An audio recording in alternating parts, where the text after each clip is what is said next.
Oke, kita bakal ngebahas satu topik yang penting banget nih, yaitu gimana caranya kita semua sebagai bagian dari komunitas kampus bisa benar-benar jadi agen perubahan buat menciptakan lingkungan yang aman untuk semua orang. Dan pembahasan kita kali ini secara khusus saya tujukan untuk kalian semua. Halo mahasiswa UGK Universitas Gunung Kidul yang kita cintai. Nah, setelah kita mungkin udah sedikit banyak paham soal apa itu kekerasan seksual dan kenapa korbannya seringkali nggak berani bicara, sekarang fokusnya kita balik nih ke pertanyaan yang paling mendasar, paling personal buat kalian. Apa sih yang bisa kamu lakukan?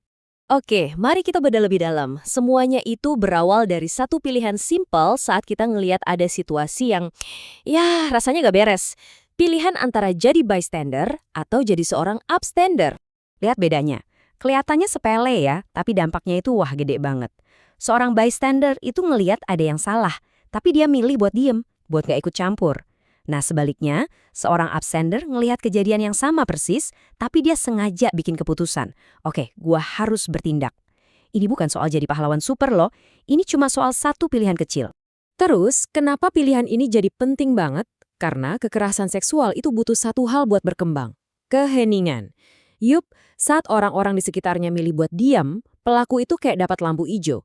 Mereka jadi merasa aman. Sebaliknya, kalau lingkungan sekitar berani ngomong, berani bertindak, ruang gerak buat kekerasan jadi sempit banget. Jadi, gimana caranya jadi upstander yang efektif? Anggap aja ini kayak toolkit kalian. Ada 4 tindakan powerful yang bisa kita semua lakuin buat mengubah budaya di kampus kita. Ini dia nih, 4 pilar utamanya. Pertama, bangun budaya konsen atau persetujuan. Kedua, yuk jadi penyebar literasi. Ketiga, dukung penyintas dengan cara yang benar. Dan keempat, kita harus kenal siapa sekutu kita di kampus. Yuk kita kupas satu-satu. Tindakan pertama, membangun budaya konsen. Ini bukan soal aturan yang kaku, tapi soal kebiasaan sehari-hari. Mulai aja dari lingkungan terdekat kalian, di pertemanan, di kepanitiaan, di organisasi mahasiswa. Biasain nanya izin, bahkan buat hal kecil ke teman dekat. Terus berani menegur kalau ada bercandaan yang udah kelewatan. Intinya, bikin obrolan soal batasan pribadi itu jadi hal yang normal dan dihargai. Lanjut, yang kedua, sebarkan literasi. Kekuatan kalian di era digital ini tuh luar biasa loh. Satu postingan edukatif di media sosial kalian bisa mengubah cara pandang puluhan, bahkan ratusan teman kalian. Jadi manfaatkan itu. Bagikan info yang akurat, lurusin mitos-mitos yang salah, dan yang paling penting tunjukin sikap.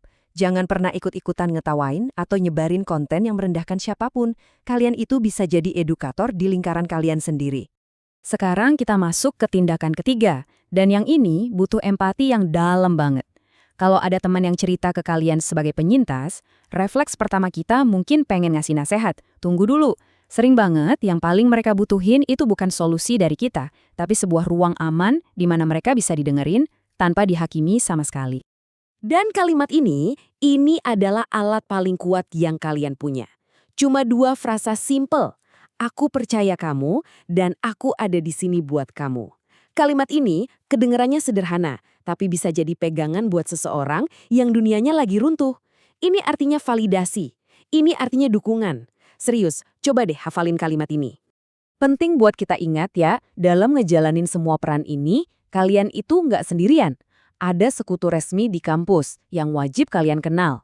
Mereka adalah Satuan Tugas Pencegahan dan Penanganan Kekerasan Seksual atau biasa disingkat Satgas PPKS.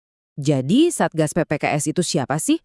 Mereka itu tim resmi yang dibentuk berdasarkan peraturan menteri. Mereka itu terlatih, punya prosedur yang jelas, dan jadi sumber daya utama di kampus buat nanganin kasus kekerasan seksual. Keberadaan mereka itu jaminan kalau ada sistem yang siap ngebantu. Nah, poin pentingnya di sini, kenali mereka sebelum suatu saat dibutuhkan. Coba cari tahu siapa aja anggota Satgas PPKS di kampus kalian. Gimana prosedur pelaporannya. Dengan begitu, kalau ada teman yang butuh bantuan, kalian nggak panik. Kalian bisa jadi jembatan yang tenang dan efektif buat menghubungkan mereka ke pertolongan yang tepat. Sebagai penutup, saya mau ngajak kalian buat ngelihat peran ini dari gambaran yang lebih besar. Anggap aja ini misi kalian, yaitu menjadi sistem imun sosial di kampus kita. Coba deh, bayangin sejenak diri kalian sendiri sebagai sistem imun sosial di kampus kita. Analoginya itu kayak sel darah putih di tubuh kita. Sel darah putih itu nggak nunggu infeksi jadi parah dulu baru bertindak kan? Dia aktif patroli, ngenalin ancaman sedini mungkin, dan langsung respon sebelum kerusakannya meluas. Nah, itulah peran kalian. Kalian adalah garda terdepan yang menjaga kesehatan seluruh ekosistem sosial kampus. Pada akhirnya, semuanya akan kembali ke satu momen, satu keputusan. Nanti, saat momen itu datang, dan kalian ngelihat sesuatu yang gak seharusnya terjadi, peran apa yang bakal kalian pilih? Kekuatan untuk mengubah ada di tangan kalian masing-masing.